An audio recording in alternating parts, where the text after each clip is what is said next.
Salam, selamat pagi dan salam sehat buat kita semua. Firman Tuhan pada hari ini di hari yang ke-205 diambil dari kitab Yohanes pasal 1 ayat 45 sampai dengan 46. Dengan perikop adalah Filipus dan Nathanael bersama dengan Yesus. Jadi Filipus dan Nathanael di hadapan Yesus. Itulah perikop. Dan sebagai nats adalah sebagai berikut. Filipus bertemu dengan Nathanael dan berkata kepadanya, "Kami telah menemukan Dia yang disebut oleh Musa dalam kitab Taurat dan oleh para nabi, yaitu Yesus, anak Yusuf dari Nazaret." Kata Nathanael kepadanya, "Mungkinkah sesuatu yang baik datang dari Nazaret?" Itulah jawaban dari Nathanael. Dan sebagai pedoman kita selama bulan Juli tetap kita sampaikan, yaitu setia melayani Tuhan dan hidup sesuai dengan kehendaknya. Dijabarkan dalam 1 Korintus pasal 15 ayat 58. Demikian bunyinya. Berdirilah tegak, jangan goyah. Giatlah bekerja untuk Tuhan. Bersekutulah dengan Tuhan. Maka jerih payahmu tidak akan sia-sia. Artinya, apabila kita giat bekerja dengan Tuhan, bersekutu dengan Tuhan, maka semua pekerjaan kita akan berhasil dengan baik, mendapat kasih karunia dan berkat dari Tuhan. Itulah perikop kita selama bulan Juli. Sekarang kita masuk dalam perikop hari ini, yaitu adanya pertemuan Filipus dengan Nathanael dan memperkenalkan Yesus sebagai Tuhan. Apa latar belakang daripada semua ini? Mari kita lihat.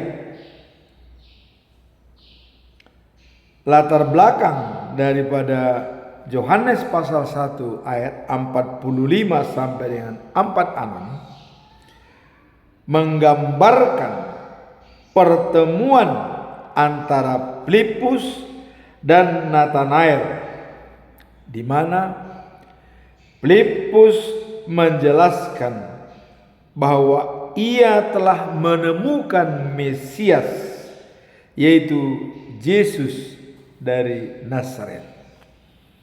Itulah latar belakang topik ini, bahwa Filipus memberitahukan kepada Nathanael bahwa dia telah menemukan Mesias, yaitu Yesus, kepada Nathanael. Tapi apa respon daripada Nathanael? Dia sangat skeptis. Artinya menganggap itu tidak mungkin bisa ada yang baik dari Nazaret sebagai kota yang tidak terkenal dan tidak dikenal dunia. Mana mungkin ada dari kota sekecil itu menjadi raja, yaitu Mesias.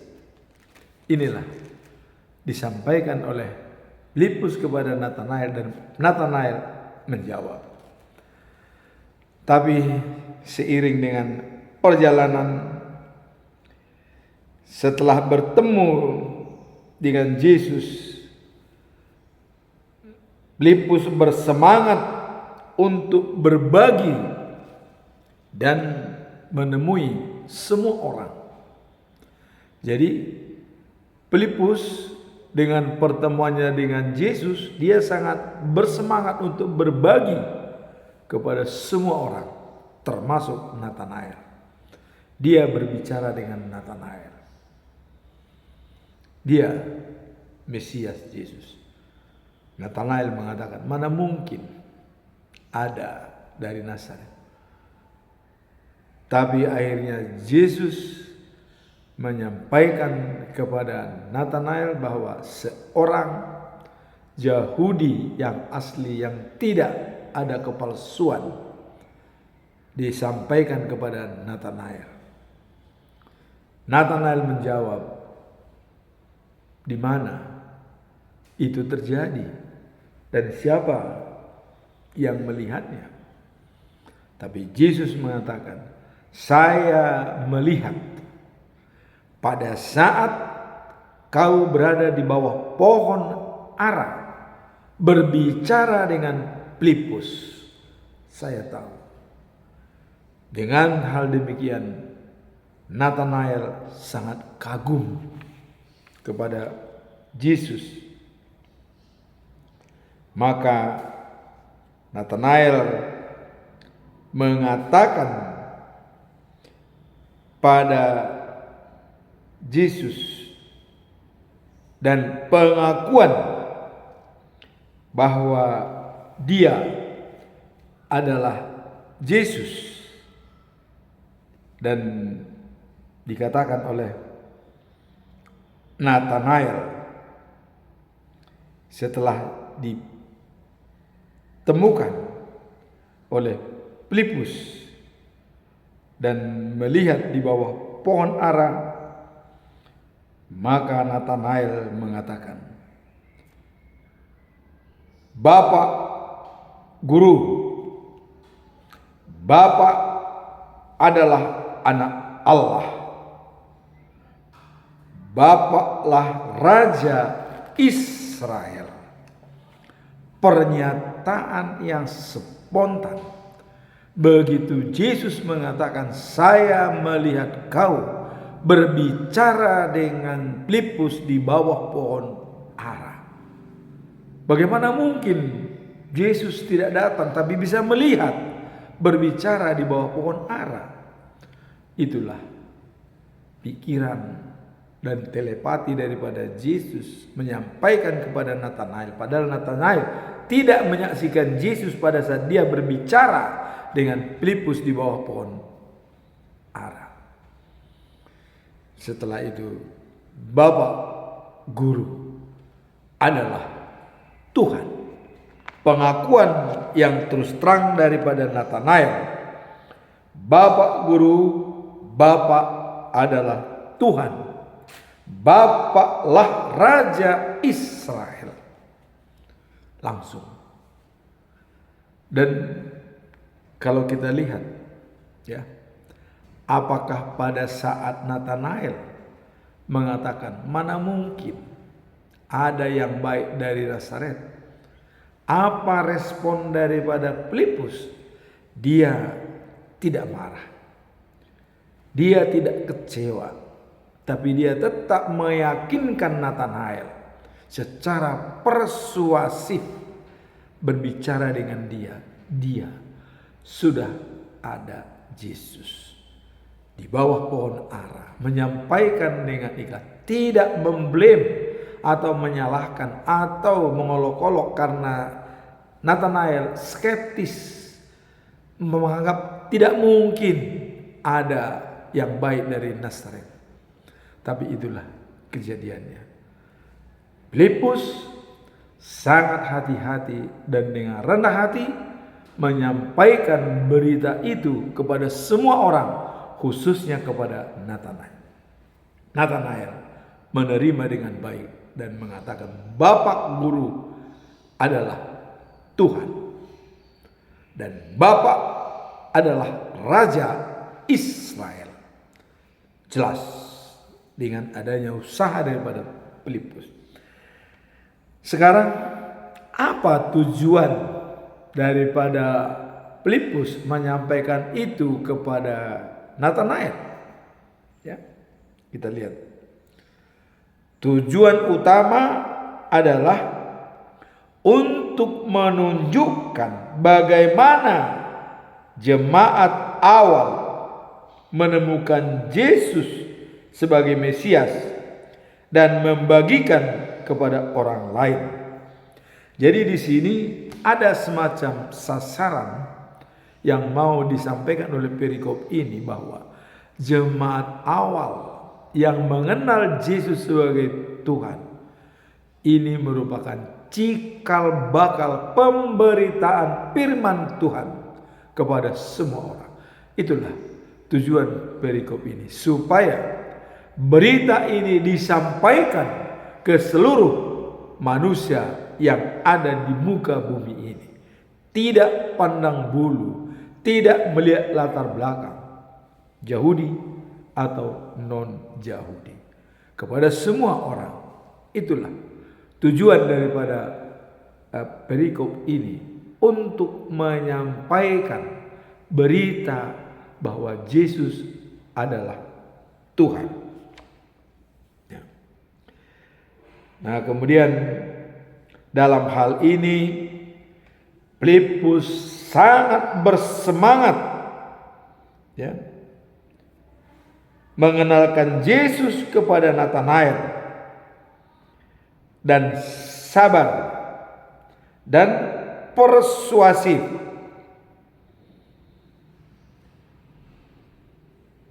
sebagai Yesus dari Nazaret adalah anak Allah.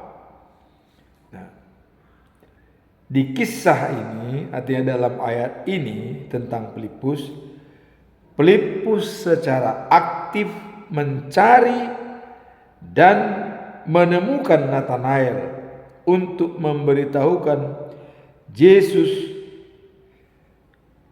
dan keterbukaan Filipus untuk mengajak Natanael melihat dan mengenal Yesus secara langsung. Itulah usaha daripada Filipus untuk mengajak secara langsung Natanael melihat Yesus, dan akhirnya berhasil. Natanael bertemu dengan Yesus. Yesus mengatakan, kau adalah Yahudi yang sejati, tidak ada kepalsuan. Dari mana Tuhan tahu?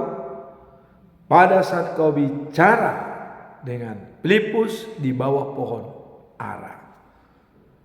Dari situ langsung dengan spontan Natanael mengatakan, Bapak Guru, kau adalah Tuhan.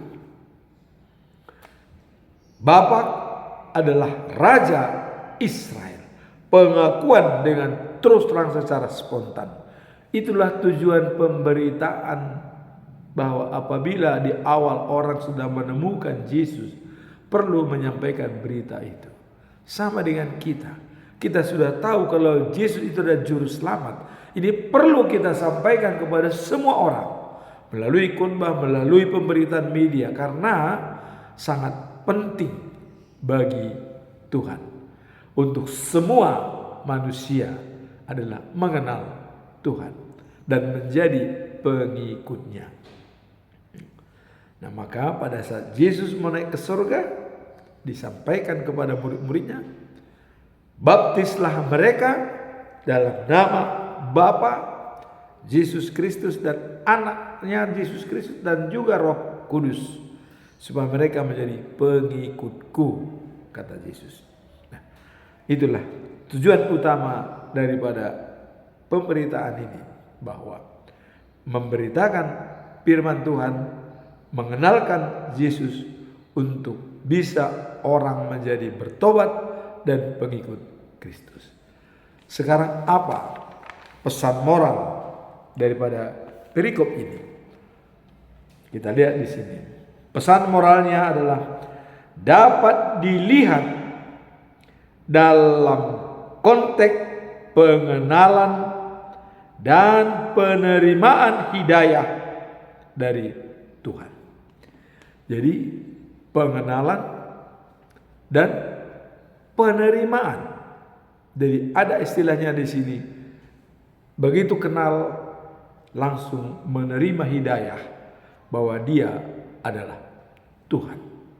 Itulah pesan moralnya, di mana Filipus memperkenalkan Natanael kepada Yesus dengan penuh keyakinan, meskipun awalnya Natanael skeptis atau merasa tidak yakin kalau Nazaret itu adalah sumber daripada Mesias yang baik.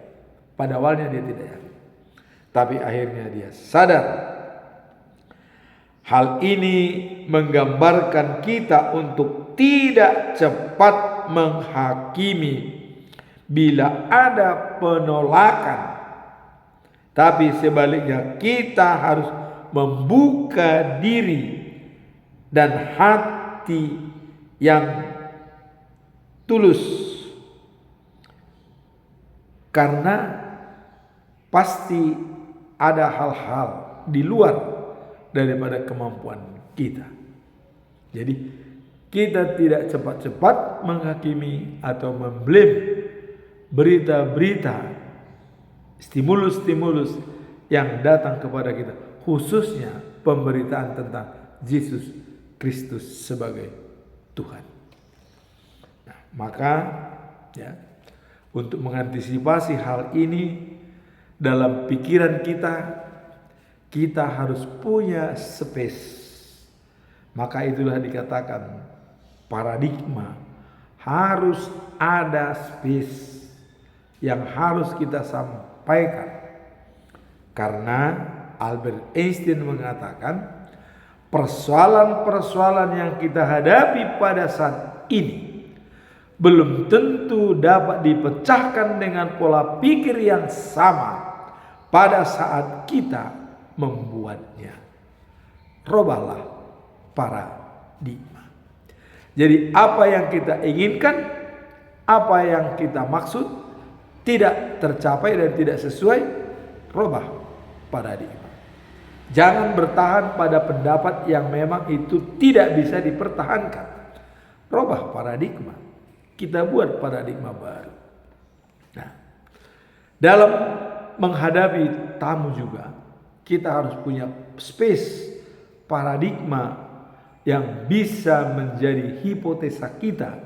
Di situ ada kebaikan. Contoh, ya, kalau kita menjamu tamu di rumah kita dengan paradigma kita harus menganggap semua tamu itu adalah baik, harus kita layani dengan baik.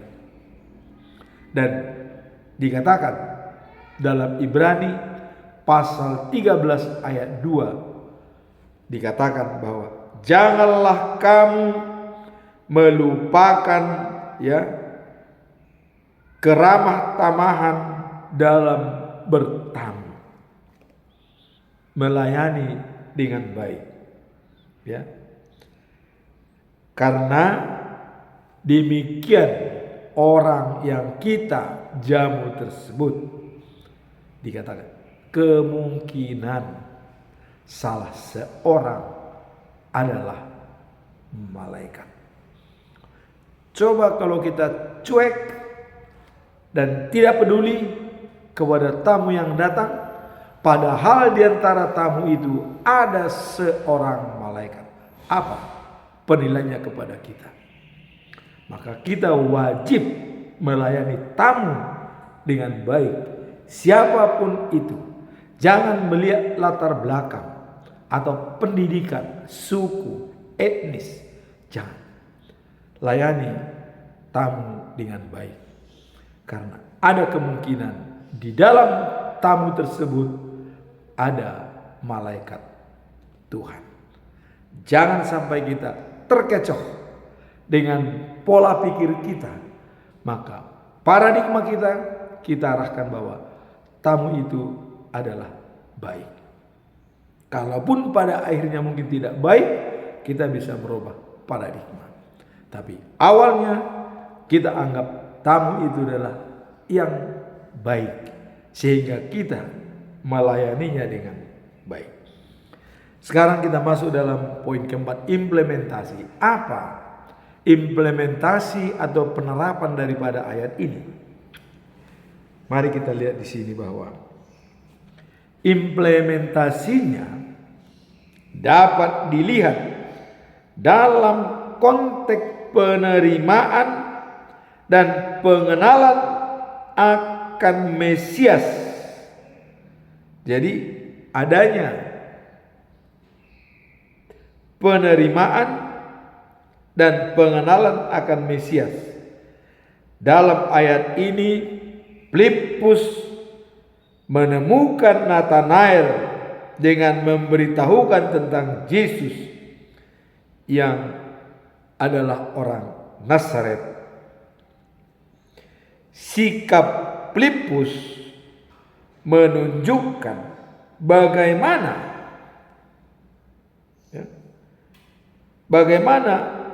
umat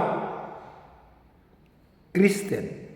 Jadi sekarang bagaimana umat Kristen seharusnya memberitahukan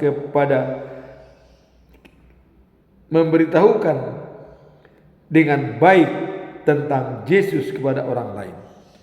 Sekarang ini kembali kepada tugas implementasinya adalah kepada orang Kristen.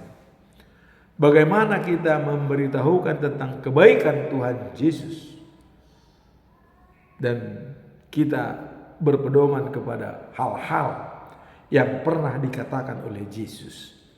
Itulah yang kita perkenalkan. Apa yang kita perkenalkan dari Yesus?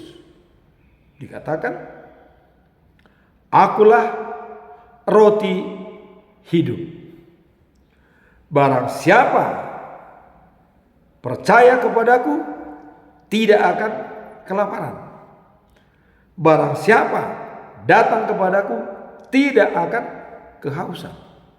Percaya dan datang kepada Yesus, kita tidak pernah kekurangan.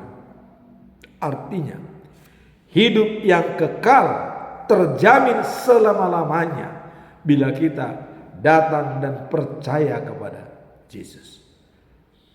Yohanes pasal 6 ayat 35. Kemudian dilanjutkan lagi oleh Yesus, dikatakan, "Akulah terang dunia. Barang siapa bersama dengan aku tidak akan berjalan dalam kegelapan." Artinya selalu terang, bercahaya, dan kita memancarkan cahaya itu supaya dilihat oleh orang lain. Ya. Maka dikatakan dalam Yohanes pasal 8 ayat 12, "Akulah terang dunia. Barang siapa bersama dengan aku tidak akan berjalan dalam kegelapan." Ia terang dunia. Nah, kemudian yang paling fundamental pernyataan daripada Yesus untuk kita perkenalkan kepada semua orang. Apa dikatakan Yesus? "Akulah jalan, kebenaran, dan hidup. Tidak ada seorang pun sampai kepada Bapa tanpa melalui aku." Nah, ini kembali Filipus dia memprotes. Padahal tadi Filipus sudah mengakui Yesus kalau dia adalah Tuhan. Tapi pada hal ini dia memprotes. Loh, sampai kepada Bapa dikatakan Yesus ini. Di mana Bapa itu? Kata Filipus. Tunjukkan kepada kami supaya kami puas. Apa yang guru sampaikan itu disampaikan kepada Yesus.